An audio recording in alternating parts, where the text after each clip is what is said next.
Yeah, I'll show you how to get it, but you have to be willing to do the work. The Syndicate, it's a motherfucking movement. It's a syndicate. You ain't gotta be perfect, long as you down to put the work in. If when it comes to the bullshit you allergic, well, you just might be my kind of person. Welcome to the Syndicate, where real estate wholesaling is what the business is. Ain't gotta talk about it when you out here living it. So if you out here getting it, then welcome to the Syndicate. Well, welcome to the Syndicate. Well, welcome to the Syndicate. All right, guys. So this episode of the podcast, it's a bit different. This is one of the speeches I did recently at an event where I talked about systems and the different systems you need to operate a wholesaling biz. So yeah, hopefully you guys will get some good takeaways. Name of the speech, Automate and Dominate, using systems to scale your wholesale biz. So I know one of the things me and Joey talked about, we did live the other day, was that himself, me, Danny, we're all wholesaling, but all our businesses look a lot different. For me, we're mostly virtual, and our team's real small. We run lean, but we rely heavily on systems and automation. So I hate managing people. I'm not a good manager. I don't want to, like, where are you? Aren't you here? I just want to give someone the ball, expect them to run with it. And you guys manage people, that's usually never how it goes. So I use a lot of AI, automation, systems, and that's what we're going to go over. All right, so who this training helps, who it's for. One, it's for people who are just starting out, whether you've never done a wholesale deal before. Hopefully you guys will get some good takeaways. I'm going to show you how to close your first deal, set yourself up for future success so you have a good foundation. If you're more experienced, I'm going to give you tips and strategies, things I've learned over the last decade or so working for myself. I can use systems to consistently close more deals and make it trackable, make it duplicatable, so you guys don't have to always be in the business. You can work more on in the business. So who is Kai Logue? So again, like I mentioned, been an entrepreneur for a decade. I've been in sales since I was 18, so longer than that. I have my wholesaling company. We buy side houses, the Wholesaling Syndicate. We do some events down in San Antonio. We have a coaching community, and Investor Plug is slowly becoming our main business. That's where we build systems for other investors. Joey's on the platform. And we basically, when I came in there, I tried all the CRMs out.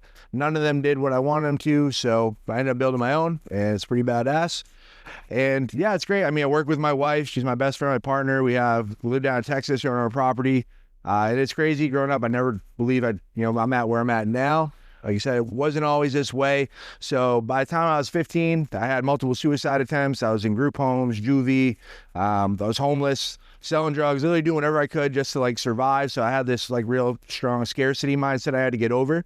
And I was able to do it, and I don't share that with you to be a fucking victim or any bullshit like that. But just to know if I can do it, literally fucking anyone can. I'm not special. And a lot of it's through systems. So again, if you don't have the right systems, you don't have a business. Systems equal consistency, and systems are duplicatable. When you have a good system, you can bring someone in and you can have them do it, or even more and more so now, you can give it to AI and they can fucking do it if you have a good system. All right, so are you guys ready to build some systems and make some fucking money? Let me hear you say yes. Yes. All right, let's go. All right, so there's 3 systems you need. You need a marketing system, you need a sales system, and you need a disposition system. If you don't know what disposition system is, if you're new, that's just finding buyers, right? So you need to be able to find people that want to sell, you need to be able to close them, and you need to be able to find a buyer for them. So depending on your experience, if you have sales background, some of these might be easier for you, but you need a system for each and every one of these just to have a strong foundation. Once you get past that, we go deeper into it. But this is the foundation. This is what you need. You need these 3 systems. So first is the marketing system. You write it down 3 different ways. So I believe to have a good marketing system, you need to have leads coming in, whether you're generating themselves, some different ways you can generate leads. You can pay for them, which is always the easiest. You don't have a lot of time, you have money, pay for them. Do PPC, do PPL, whatever. Put money into it, get leads coming in, people that want to sell, that are motivated. If you have more time than money, you can do code violations lists. As people do on market. I was talking earlier, you need to find people that want to sell and get in front of them. It's more time intensive. It's harder. You can find really good deals that way. But when you're starting out, if you don't have money, that's the way to go. So you need leads coming in, consistently, and you need to track them. And when those leads come in, you need to have a CRM to put them in. So a lot of people think, hey, I got a Google Sheets, I got whatever. And that's fine if you're just starting, you have $0. Even then, I'd say, fuck that, get a CRM, because there's free ones out there. You can start with like HubSpot, Podio. There's so many free systems you can have. Does everybody know what a CRM is? Well, if anybody doesn't and they're afraid to raise their hand, it's basically it's a database. It's a place to put all your leads and just keep your shit organized, right? And then you need a follow-up system, right? So you need what happens when the lead comes in the system. What are you doing? If you don't have like an actual system, if you don't know, hey, day one, we call them, we send them a text, we drop them an email, we do that 2 times, right? We have an automation that goes out. We have an AI bot that goes out. That's kind of what ours looks like. And we hit them up as many different ways as often as possible until we either do business or they say, fuck you, don't contact me anymore, right? Because you can be the best salesman in the world, but if you don't have somebody on the phone, like, you can't close them, right? If you don't have someone to talk to that wants to sell, you can't do anything with that. So you need to have a follow-up system. You need to have it written down, and ideally you need to automate it so you don't have to be the one doing it all the time. You can do that by hiring people. You can do it with AI, you can do it with automations, but you need to have some kind of system. You need to track it. Ideally, especially if you're paying for leads, like, you need these even more so, because the worst thing you can do is like not know how to sell someone and not have a system or a place to put them all, not have a marketing system, and throw all this money away, and you're gonna maybe this shit doesn't work. But it doesn't work if you don't do the work. If you don't call the people, you don't follow up and follow up and follow up. I love one call closes. We do them all the time. Me and Joey, we go live all the time. We close deals together, like on live in front of people. But most of our deals, like, they come from following up. They're not from the first call. So you need to make sure all the money, the FU money, the fuck you money, it's in follow up, right? FU can also be follow up. So second system you need sales system.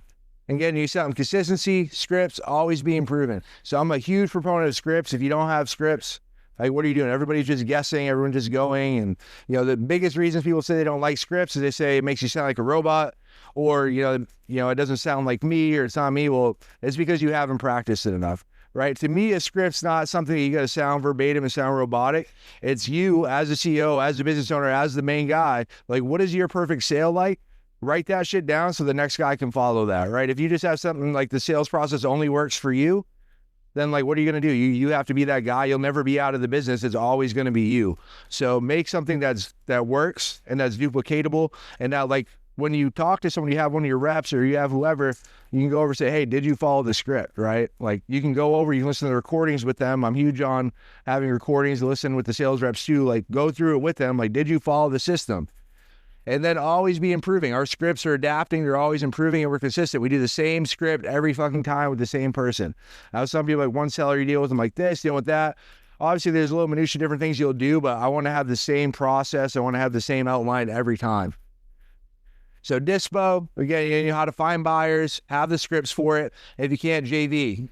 Same with us. We'll give ourselves like a week or so. If we're in a new market, we don't have any buyers there, I don't want to drop everything and stop doing sales and acquisitions and finding new deals just to build buyers, because then a month later I'm going to be feeling it. Even if I move that deal, which I may not because it's a new market for me, I'm going to be struggling because I spent the whole last month dropping everything to find that. So don't drop everything. Have a system. Our first week we're pulling a list of buyers. We have like text blasts that go out. We're following up, we're doing the scripts, and we're moving the deals. So make sure you just have a system. It doesn't have to be our system, but make sure you have one. You have it written out so it can be duplicatable. So if you guys had these 3 systems dialed in, tuned in, do you guys think you'd be successful? Perfect. All right, cool. So if anybody wants to connect, talk systems, but I know it's a little bit boring of a subject, but I'd be more than happy to show you what's working for us. Yeah, I know systems is boring, but like, it's the boring shit that works, right? It's like practice. It's the shit that drill. It's the shit you don't want to do. But when you have this dialed in, it's what goes from being a one-man shop to getting deals inconsistently, having a big month, having a bunch of slow months, to doing deals month after month and having that consistency of income. Feel free to scan that. That goes right to my calendar link. Be more than happy to connect with any of you guys. Joey, thank you so much for putting this together. I appreciate you guys. Hopefully you guys got something from that. So.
wholesale because we just used hard money, got the deal, and just literally sold it right away. We ended up selling it with the open door. And it was when they were buying properties and they were paying like crazy, and we wouldn't be able to do that without hard money. And the process was a lot easier than I thought it was. It didn't really need as much. And I think a lot of people don't know they couldn't get it without needing it, because I think there's a huge, I know at least for me, there was a huge misconception when I started, like, oh, you need to have millions of dollars in the bank. You need to have all this stuff to be able to get approved. And what I did is I partnered with someone who had more experience, he did more fix and flips, so we got more favorable terms. Can you kind of walk us through what it's like if someone's listening to this, they have a sweetheart deal, they know they can make more money if they use hard money and took it down themselves, maybe it's wholesaled it, or it was a light fix and flip or something like that. What's the process like if they're like, hey, I want to try to do this myself and use hard money? Yeah. So, in the end, you can make a lot of money and not have a lot. Mm-hmm. And that's what it boils down to, right? We have the conversation with people all the time that, let's say they got $100,000, right? And there's a house that they could go and outright buy, or they can go and use hard money and buy two of them at once. Mm. And in the end, you're looking at that financial year and saying, well, how much money did I make?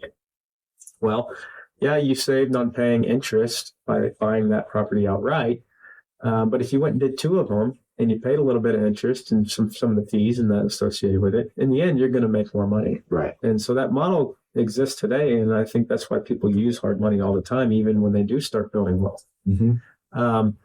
So there's folks out there that, have the desire to go out and take on one of these projects. Companies like us are out there and we're prepared and ready to work with people all the time.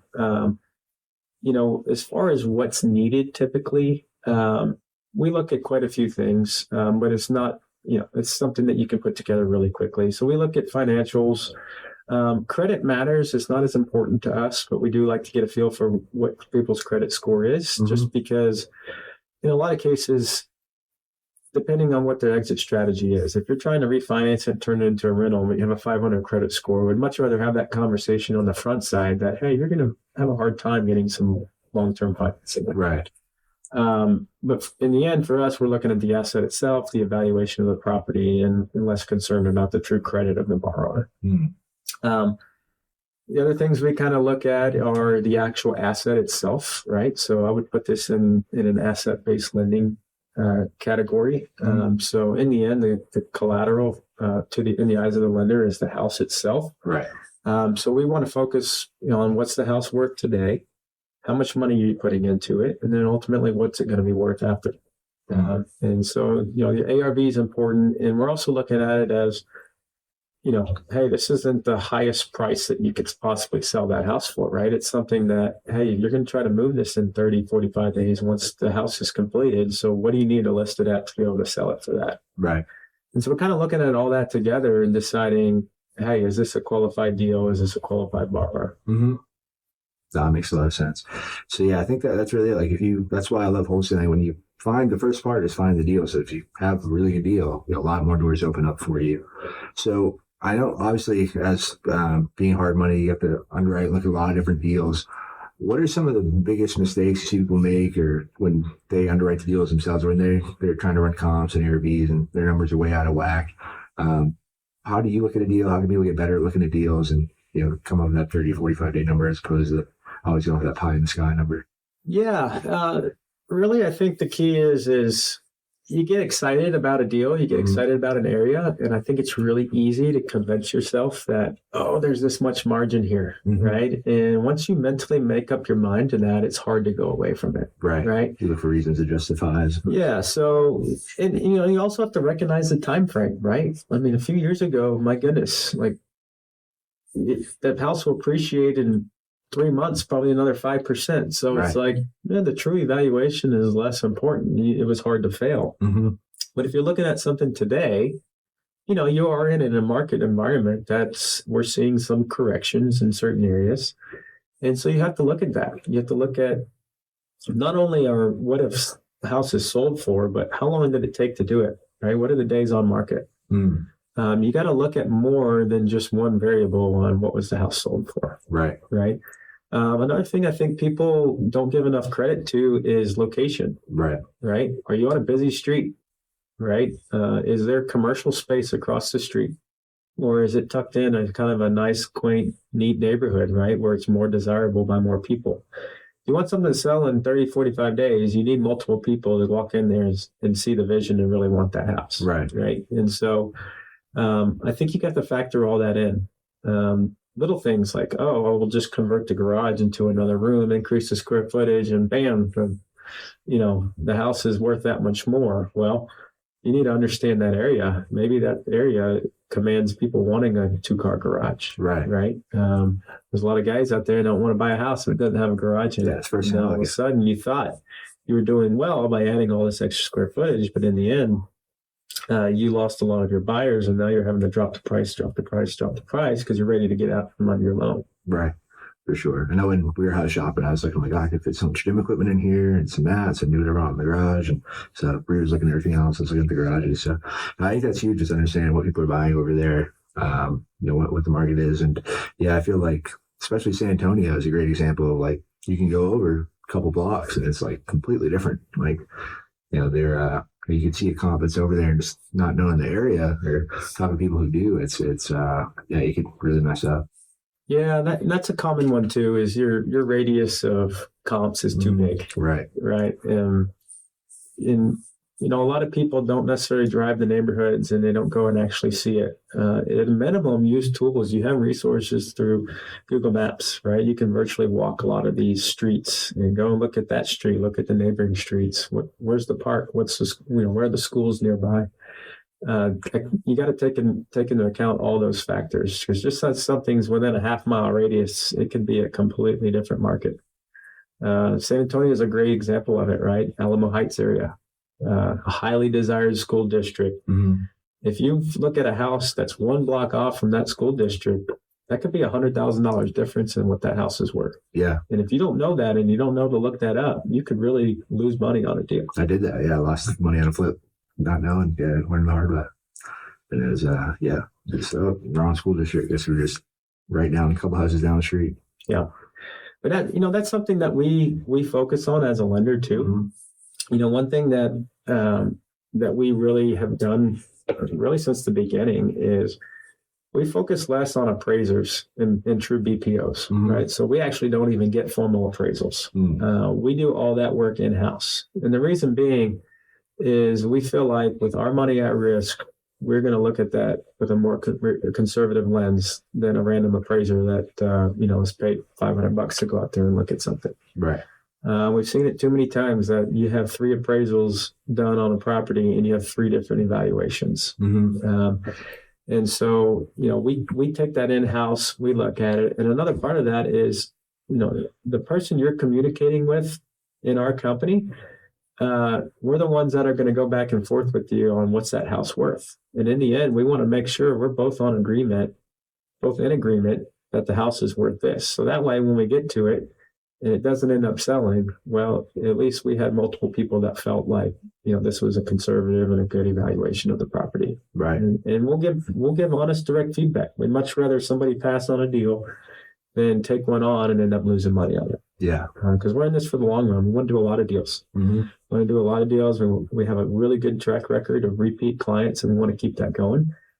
So we want everybody to succeed. So we're going to look at that with the right risk lens. So they're going to make their money when it's all done. I love that. So what should people look at when they're evaluating what hard money lender to use? Is there any factors or questions they should ask or things to look for? Yeah, that's a great question. We see this happen a lot is clients are extremely focused on points and interest, right? Exactly. I mean, I can't tell you how many calls. That's the only thing people care about. And some people ask you points and interest and the call's done in 1 minute because they're just calling around to see who has the lowest points and interest. Mm-hmm. That is probably the worst thing to think about because in the end, when you sign a contract with a lender, you're in bed with that lender from start to finish on that project. And there's a lot more that goes into it, right? So the servicing side, right? Is that lender keeping that servicing in-house, or are they selling that off to somebody else that you haven't had a conversation with them? Right. Right. Draw requests, super important, right? when an investor's out there working on a project and they're ready to request draw reimbursement, what's the process, right? Does the lender have to set up an inspector? 3 days later, the inspector shows up. Another day or two later, they have a report that's ready. And then they issue your draw payment. And before you know it, a week's gone by before you're receiving your funds to pay your contractors, right? Contractors want to get paid, right? They want to keep pushing forward. So you got to ask those questions, right? What's that process involve? Do they require you to complete X amount of work before they'll give you your first draw, or do they let you kind of pick the schedule that makes the most sense for your project? Right. That's a big one, right? If you have a $50,000 renovation and you can only do it in increments of $25,000, well, you're going to be carrying $25,000 at a minimum of cost for a longer period of time. Whereas if you can break that up in increments, that's going to work out better for you. Yeah. So all that's really important. And then who's your point of contact, right? Did you have a sales rep that secured the deal and all of a sudden you're going to this next person and then they're passing the next part up to the next person? That matters a lot. And one of the things that we do a lot of is requesting feedback, right? Hey, what can we do better? What have you seen with prior lenders that you've worked with? What did you like? What did you not like? And the servicing side, time and time again, is what people complain the most when they start talking about past lenders that they worked with. And so we put all of our efforts into improving that process, making that part easier on clients. Because in the end, we want them to get the deal done faster, get it on the market faster so they can make more money. Yeah, 100%. I think that's a lot of value right there, because I feel like a lot of things people don't think about, especially with the draw request. Like if you don't realize, I have to come up with all this money first and I'm not going to get paid back till a bit later, like that could be, a huge shock. That you're like, oh shit, I got to figure something out now. Yeah. But I love that. So what are any things that we missed? I mean, what are some things that like misconceptions people have about using hard money or things that you see? Yeah. I kind of hit on that a little bit earlier, but yeah, just that people that use hard money aren't qualified. I mean, to me, that's like the number one biggest misconception, right? We work with qualified clients all the time. We've got people that have 750 credit scores, hundreds of thousands of dollars in the bank, all the time. And so that to me, that's the biggest misconception. And I think another point to kind of hit on, especially, with an audience of a lot of wholesalers, right? Wholesalers don't necessarily always interact directly with the lender, right? In the end, they're kind of in the middle, and a client they're pushing the property to buys it, and that client is actually the one that's using the hard money.